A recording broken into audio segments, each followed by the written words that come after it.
Hi and welcome to another video in which we're going to have a look at the Wild Unknown Tarot Deck and Guidebook, which is written and illustrated by Kim Krans. This is a deck I've wanted for quite some time and just haven't got around to getting. It arrived yesterday. I think this is a gift edition and it comes in a really large box with a slip cover. It is a bit of a box within a box, as here's the next box that you come to.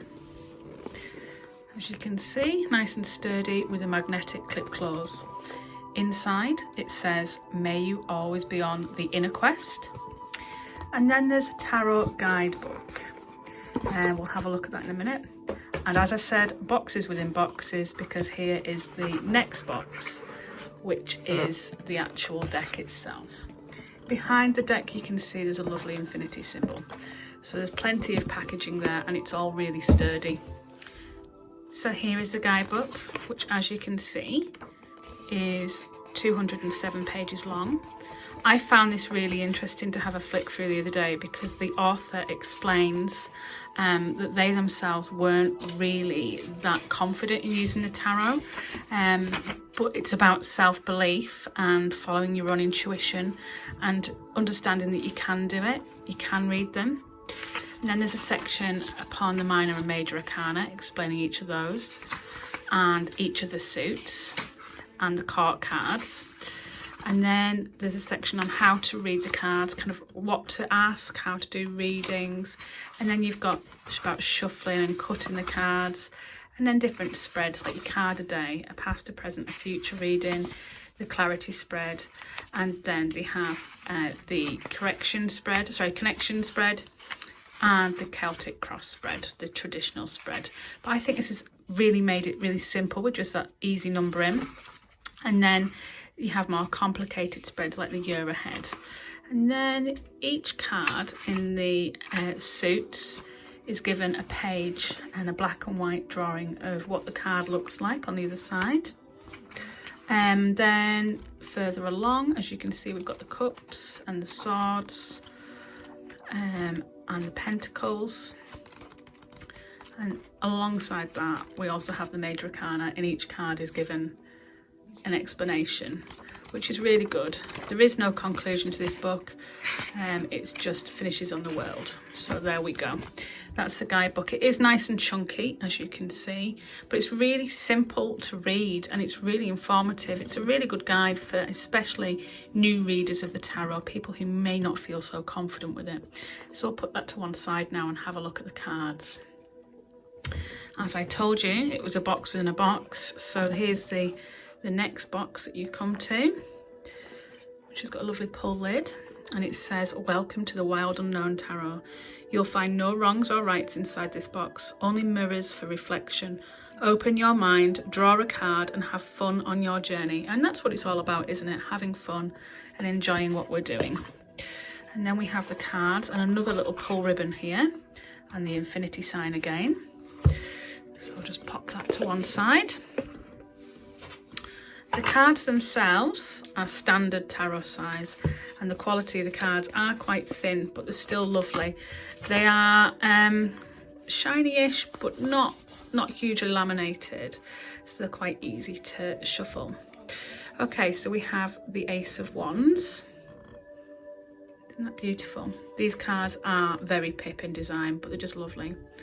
And the Two of Wands. And the Three. I love this, it's like a stained glass window, isn't it? And then we have the Four, which looks like an eye, and the Five, which looks like a close-up of a leaf to me. Then we have the Six. Now this card, I've seen this card on the internet all over the spot and I just loved it with that butterfly, the Six of Wands. Then we have the Seven with a flame, and the Eight with what looks like thunder, but it's a rainbow coming down. And it's all about speed, isn't it? So this is speed. And then we have the Nine, which is like a staircase rising to the moon. It's just delightful. And the 10. And then the court cards, we have the Daughter of Wands, which would obviously be the Page. It's beautiful, it's got like a snake going around the wand. And the Son of Wands. And the Mother, which would be the Queen. And the Father, which would be the King, where you've got another snake there. So they're all snakes for the wands. Interesting. So moving on to the cups, we have the Ace of Cups, and then we have the 2. It's absolutely delightful with the 2 roses, and the 3 with the birds on the tree waiting. That's lovely. And then we have the 4 with a mouse crawling along on cups. That's interesting because usually I kind of associate the 4 of cups with this like disappointment, whereas all the cups are right here, so that's a different way of looking at it. And then we have the 5 with a horse and its head is down, and I just see that as definitely a message of the 5 of Cups. And then the 6 with this beautiful tree and all its rainbow roots. It's just delightful. And then I was about to say we have the 7, but we have the 8. I'm just wondering where the 7's here. Sorry, 1, 2, 3, 4. Yeah, I've got them mixed up. So then we have the 7, and then we have the 8 and the 9, which is delightful, which would be usually the wish card, isn't it? And the 10. Now how glorious is that? All these paint pots, if you will, coming out, pouring together. And then we have the Daughter of Cups, which will be the Page, which is this beautiful swan or maybe a duck. And then we have the Son of Cups, which will be the Knight, which is indeed a swan. And the Mother of Cups, the Queen. I love all these flowers around her. And the Father of Cups, or the King of Cups. A black swan, interesting. Moving on to the swords, we have these kind of snakes again, don't we? These loops, this infinity for the Ace of Swords. And the 2 of Swords with the sun there, or is it a sunflower perhaps? It's delightful. 3 of Swords definitely depicts that message, doesn't it, of that heartbreak and all that red tie there. And the 4 of Swords, it's beautiful with the lamb. And the 5 of Swords. Now, you've got like, it almost looks like a worm that's been chopped in half, or a coil of some sort. It's definitely quite interesting, that. How glorious is this for a 6 of Swords? That rainbow. And then the 7, interesting, sly fox there. And then the 8, and you've got this cocooned butterfly. It's just so beautiful. And the 9, which is a bit worrying with the eyeballs and the snakes, and that nightmare kind of card, it is indeed. And then the 10 with the overwhelmment, which is so sorrowful here.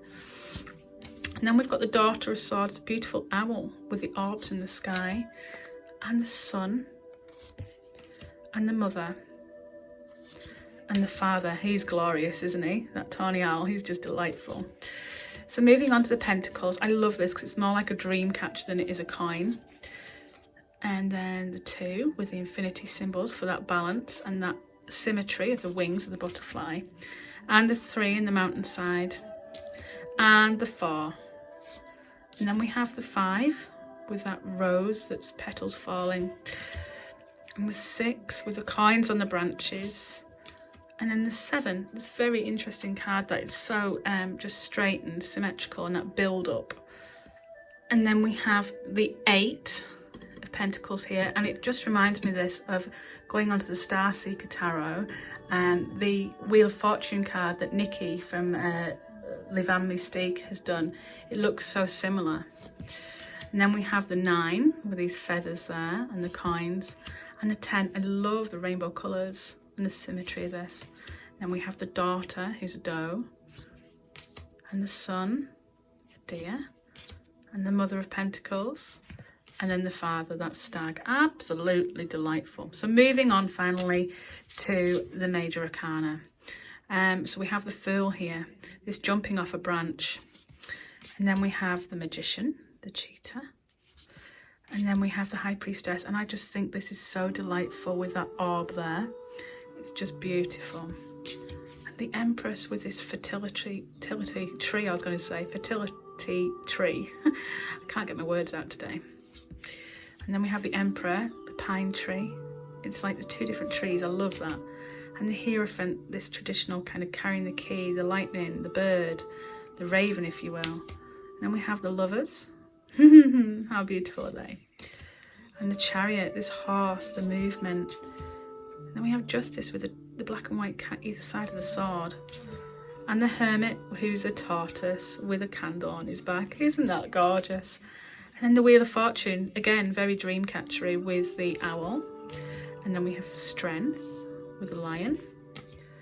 And the Hanged Man, who is a bat, a happy little bat by the look of it. And then we have Death And then we have Temperance with this balance. And the Devil, he's interesting, isn't he, with the flamey feet there. And the Tower, this tree burning down. And the Star, I have to say this is one of my favourite star cards ever so far. I just love the rainbow coloured star. And the Moon, beautiful. And the Sun. All these cards are so symmetrical and just lovely. And the Judgment there. And then the World, which obviously is, oh, I'm knocking things over as well, which is the same as the packaging, as you can see on all the different boxes there. So yeah, that is the Wild Unknown Tarot. Now there's probably loads and loads of walkthroughs of this deck, and rightfully so, because it is such a well-known, powerful tarot deck. It's got well, real history, because it kind of changed a lot of how the tarot was designed a few years back. It's given it much more of a contemporary feel, and I'm so glad I've now got this deck in my collection. Have you got this deck? If you have, be sure to comment below and to share your thoughts and ideas upon this, if you like using it or if you find it difficult to use. I personally love the guidebook. I think that's really informative. If you haven't got this deck, do you fancy getting it? Drop me a comment. Let me know what you think. Anyhow, thanks for watching. I hope you found this informative and useful. Stay safe and take care.